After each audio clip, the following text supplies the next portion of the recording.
everything and nothing, clarity and confusion. The differences between the Japanese and the American trailers for War of the Rohirrim are stark. Hello, my wonderful viewers, and welcome to the second video analyzing the differences between the trailers for War of the Rohirrim, one made for the American audience and one made for the Japanese audience. In my previous video, I went over the first 45 seconds only, and how in that first 45 seconds, the Japanese trailer firmly establishes everything we need to know about the conflict. But both trailers have more than 45 seconds. Now I'm going to go into the overall story that each trailer tells. Not to put too fine a point on it, the Japanese trailer tells a coherent story, gives us a brief summary of what the movie is going to be about. The American trailer gives us a confusing mess that leaves you wondering who the protagonist really is. Now, I'll be getting into spoilers for the trailer, I guess, so if you don't want to hear those, you can click away now. You can go check out the links below the video to get yourself a copy of my book, Humans Are Weird. I have the data, short, absurd science fiction stories. Now, let's take a look at the Japanese trailer first. What does it establish? It establishes that there is a princess who is super skillful at riding horses. She lives in a feudal environment, medieval or pre-medieval. The people of the village are poor, you can tell by their clothes and their housings, but they're well fed, and they love their princess. She has a strong relationship with her father, but she is slightly arrogant. And her father is this awesome warrior king who can fell massive ogre-like beasts with a single blow. She has a close, companionable relationship with several of the warriors in her father's army. And she has a close childhood friendship with the son of a neighboring lord, which friendship turns sour when her awesome warrior of her father inadvertently kills the father of this kid right in front of said kid, and this contributes to, or causes possibly even, what appears to be a civil war. These villagers that we've already grown attached to, well, we see their village being burned down. So we see her civilization being destroyed by these fantastic beasts, the oily fence. We see the princess using her skills as a horse rider to protect one of the old ladies from the village. We see the small boys from the village going out as warriors to fight in the big cavalry action. We see her warrior father battling and struggling against terrible beasts high in the mountains. We have a war going on and everybody's doing their part. Then we see a symbolic passing of the torch from her father to her as she takes over the responsibility for protecting the people that we, the audience, have already gotten attached to. We see that the old woman has become her advisor. We see that she has to use her wisdom to make alliances with some of the more fantastic creatures of Middle-earth. And we get glimpses in the last part of the trailer of just some awesome things happening. Her using her wits and her speed to lead one enemy into the trap of another enemy. This is the story of a princess who watches her world fall apart around her, who is stripped of her finery, of her privilege, and must rise up to take the scepter of responsibility from her father's hands. She must conquer the arrogance that we see in her and become the shield maid of Rohan, protecting her people from the advancements of this terrible army. That is what we get from the Japanese trailer, and that is not speaking a word of Japanese. They have just laid out the scenes in such a precise order. Some of them are clearly out of order. You can tell by this one dress she's wearing that there is one scene that the trailer keeps looping back to that's early on in the story.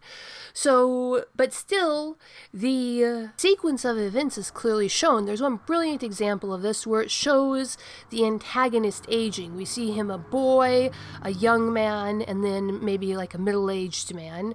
And you can tell just from the way his face is changing and aging. And all of this is obvious even if you don't speak a word of Japanese, because I sure don't. And then we get the American trailer. The American trailer, which is significantly longer and wastes tremendous amounts of time. The American trailer is nearly a minute longer than the Japanese trailer. We spend twice as much time on the Peter Jackson footage at the beginning. We have this weird voiceover that's supposed to be from Eowyn, harkening back 200 years, but it feels like she's talking to the audience, not to someone in universe, which was really weird. And she's a completely different character from Galadriel, whose scene this is harkening back to. Eowyn is not a memory keeper, not someone who saw the light of the two trees. But I'm getting needlessly off into details. What do we learn from the American trailer? Well, from the American trailer, it is not explicitly clear who is the antagonist and who is the protagonist here. Hear me out. We see a two-threaded story.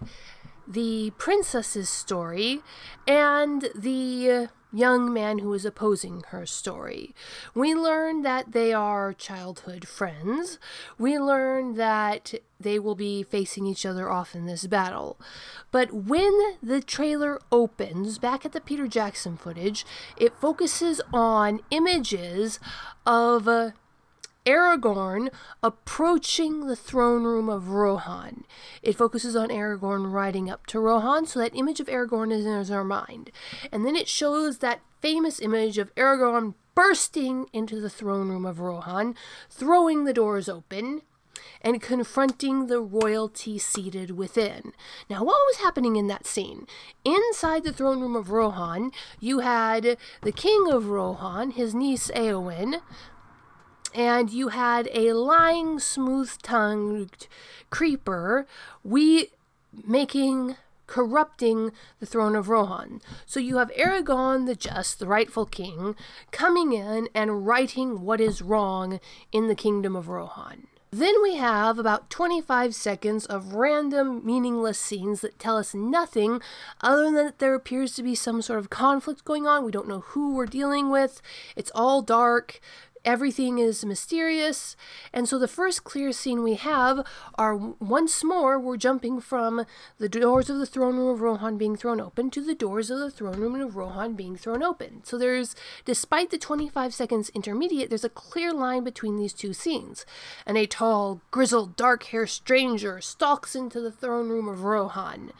Now, the father character in here, the lord or king or whatever he is traditionally ugly by current cultural standards. He's fat, he's round, he has a neck beard, he has facial tattoos, he's staggering back and forth, can't seem to walk straight.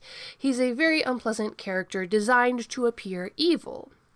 But beside him is the young Aragorn-looking character. So again, there's that connection between Aragorn, the just and justified, bursting into the throne room to right the wrongs. And then we see who's in the throne room in this animated version.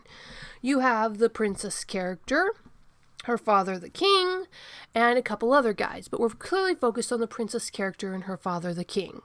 Again, this harkens back to the throne room in Rohan in Lord of the Rings, where you had the king and Eowyn and a couple other guys who were of lesser importance. The unavoidable implication of choosing to open with this scene, the first clear scene after the Peter Jackson scene, is to suggest that despite the fact that we have a classically ugly-looking evil villain character in the incoming Lord here, that their actions are justified and just, and that there is some corruption in the seat of Rohan's power. Who's the protagonist here? Is it the Aragorn character who's mimicking Aragorn's actions, or is it the Rohan character who are currently mimicking the actions of the corrupt court of Rohan from the initial introduction in Lord of the Rings? So the trailer starts to play out, and it seems to play out from the princess's point of view. We see her reject the suit of the Aragorn character, and he looks mildly displeased, but he's not making a huge deal about it. But then she starts whinging to him about how their fathers ignored her when they were discussing the thing, which makes no sense from the context of a feudal princess. Yes, when two kings or a king is talking with his lord, everybody else, even the crown princess or the crown prince, is supposed to sit quiet and watch. You are not the king. The kings are talking. Let them deal with this. Then we get a confrontation outdoors between the king and this dark, villainous-looking character. The dark, villainous-looking character starts just punching the king, whose name is Helm Hammerhand. And so the dark, villainous character gets multiple punches in, and then Helm Hammerhand swings once, hits him solidly. Dark, villainous-looking dude drops instantly to the ground, stone cold dead. So the dark villainous dude's son, the Aragorn-looking dude, freaks out. So again, I ask you, who are we supposed to be sympathizing with here? Who is our protagonist? The princess, who is supposed to have political training, but was standing outside of the throne room, whinging to an outsider that her father wasn't giving her enough political influence, or this prince who watches his father die in front of him. There are a bunch of other random bits to this trailer, a bunch of choppy scenes. We see the characters doing various things in groups or singly. There's no coherent narrative to it, but we do finally, the culmination of the trailer gets back to a scene between Princess character and Aragorn-looking character. And the Aragorn-looking character, who by this time we're pretty sure he's supposed to be the antagonist, he says, "I'm not afraid of you." And the princess-looking character says, "You should be." "I'm not afraid of you, you should be" is a classic line pairing of dialogue between the protagonist and the villain. But they've put the villain's word in the mouth of the princess, who the trailer has been primarily focused on.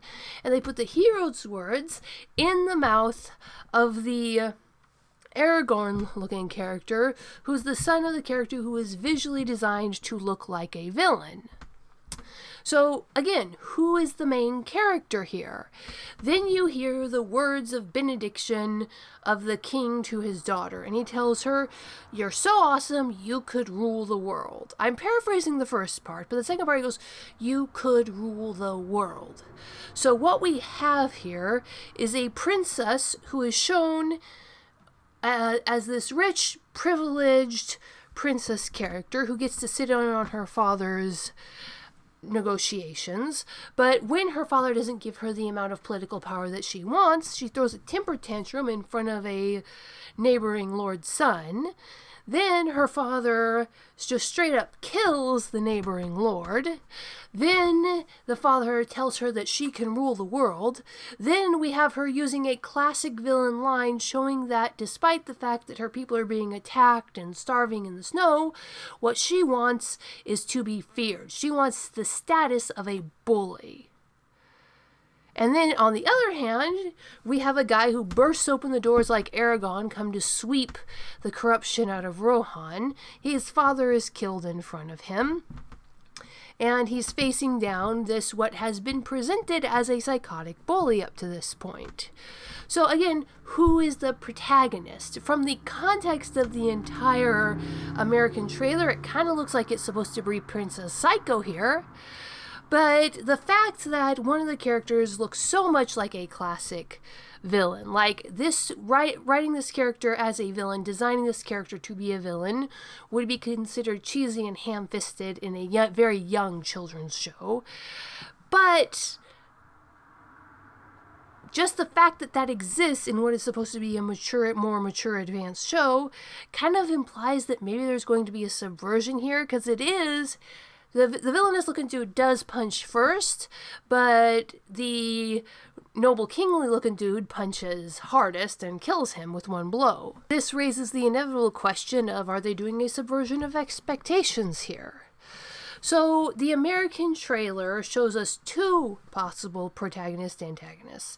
Is the princess the protagonist and the Aragorn-looking guy the antagonist? Is the Aragorn-looking guy the protagonist and the psycho princess the antagonist? Other than there's the fact that there's a war and these two are on opposite sides of it, you really can't glean any specific information about what's going on, about the plot, about the stakes, about what's at risk from the American trailer. It fails in its job as a trailer, which is to not just interest you in the show, because am I interested in either psycho princess or anti-hero Aragorn? No. And do I have any idea what the movie is going to be about? No, not really, other than no more than I would from the title, The War of the Rohirrim. So a bunch of Rohirrim are doing war. There's a civil war. Yeah, basically, from the American trailer, you really can't glean anything more than you could glean from the 4 words in the title. But what do you think, my wonderful viewers? Am I being too hard on the American trailer? Did I just not see what was there to be seen? And am I just so enthralled by, is the Japanese trailer not as fantastic as I thought it was? It was just better than the American version. Tell me what you think in the comments below.